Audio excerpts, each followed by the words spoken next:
भागी हुई बहू। नेहा और मयंक एक दूसरे से प्यार करते थे। दोनों के परिवार शादी के खिलाफ थे, तो दोनों ने भागकर शादी करने का फैसला किया और फिर दोनों ने कोर्ट में शादी कर ली।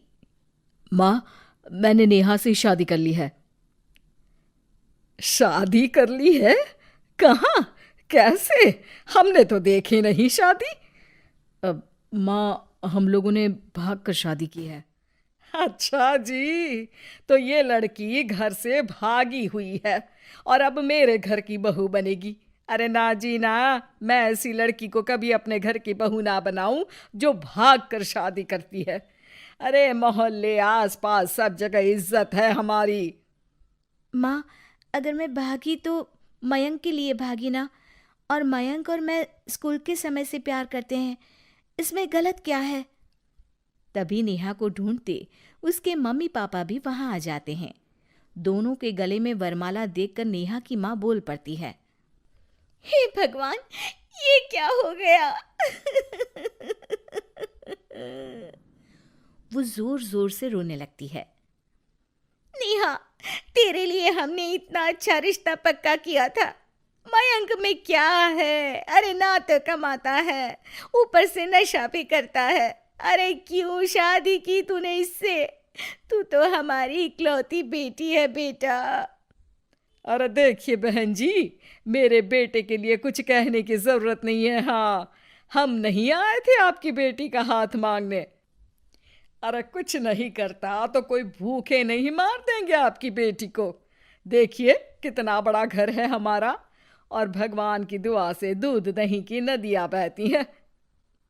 जैसे तैसे कर लोगों के सामने अरेंज्ड मैरिज दिखा घर वाले दोनों की शादी की पार्टी भी दे देते हैं।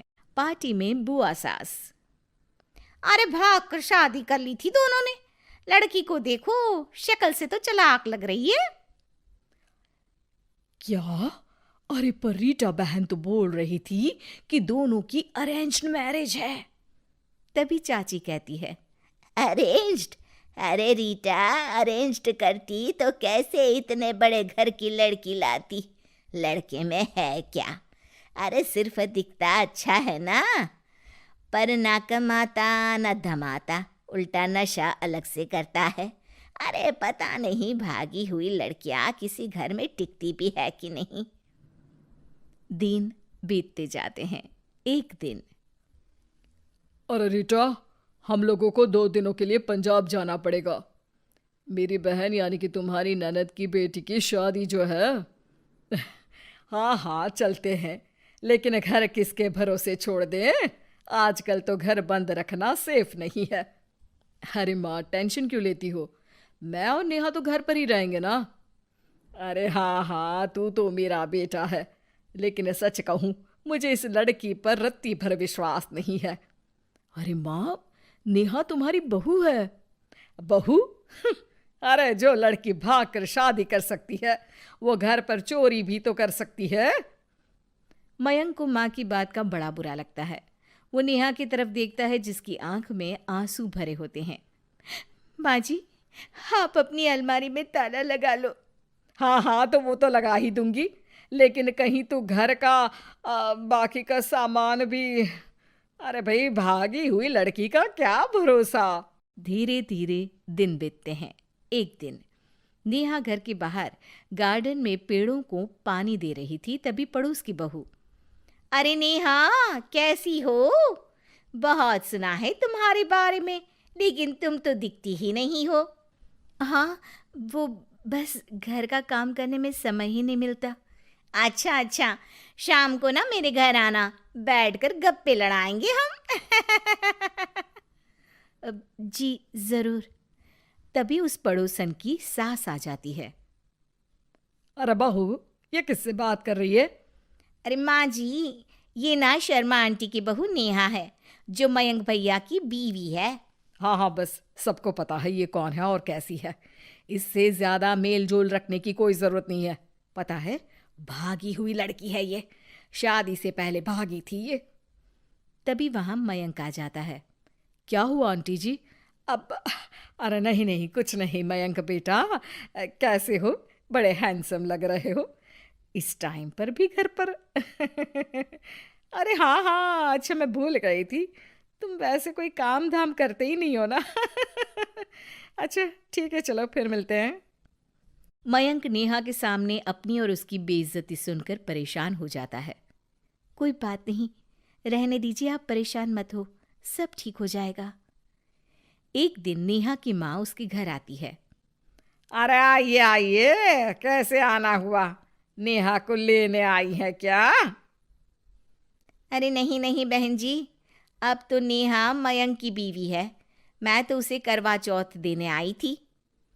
माँ ने सास और नेहा को सोने का सेट दिया, खाने पीने के ढेर सारे सामान देकर कहती है, बहन जी, मैंने ये सब अपनी बेटी की किसी कामकाजी अच्छे पढ़े लिखे परिवार के लड़के से शादी करने के लिए रखा था, लेकिन नेहा को मयंक पसंद था तो उसकी शादी अच्छे से नहीं कर पाई।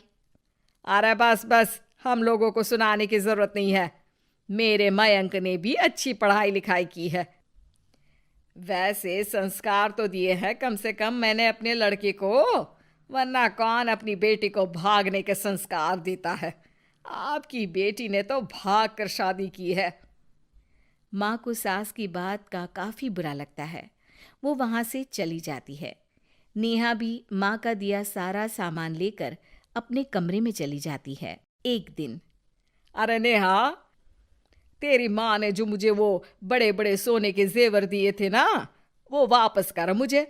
उस दिन तो मैंने कुछ कहा नहीं था, जरा ला कर तो दे, मैं अपनी बेटी को दे दूंगी। तभी वहां मयंक हाथ में मिठाई का डिब्बा लेकर आता है। अरे क्या हो गया, तुझ जैसे निठल्लू की नौकरी लग गई क्या? माँ, तुझे अपने बेटे पर विश्वास नहीं, लेकिन नेहा को मुझ पर पूरा विश्वास है, और अब मैं उसे समाज में सम्मान दिलाकर रहूंगा। सारे गहने बेचकर मैंने अपना कारोबार शुरू किया है। अरे वाह वाह वाह वाह, भागी हुई लड़की का भी कोई सम्मान करता है क्या? देखा, बेच दिया ना गहना।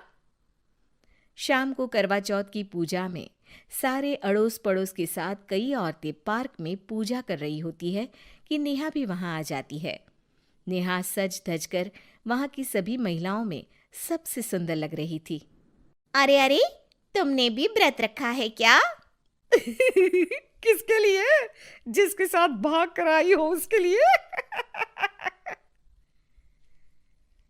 तभी वहां मयंक आ जाता है। हाँ, जिसके साथ भागी है उसके लिए। आप लोगों को शर्म आनी चाहिए। एक औरत होकर एक औरत के साथ ऐसी बातें कर रही हैं। अगर नेहा भागी तो मैं भी तो भागा था, फिर अकेली नेहा क्यों जिम्मेदार हो? वो कम से कम आप लोगों से तो लाख गुना अच्छी है।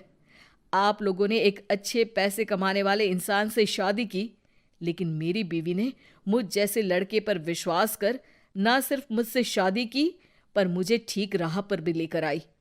तो हाँ, जितनी नेहा जिम्मेदार है भागी हुई कहलाने को, तो मैं भी भागा हुआ ही हूं, लड़का हूं। तो इसका मतलब ये नहीं कि मैं जो करूं वो ठीक हो। सभी को मयंक की बात समझ में आ जाती है। वो नेहा को गले लगाकर साथ में पूजा करने लगते हैं।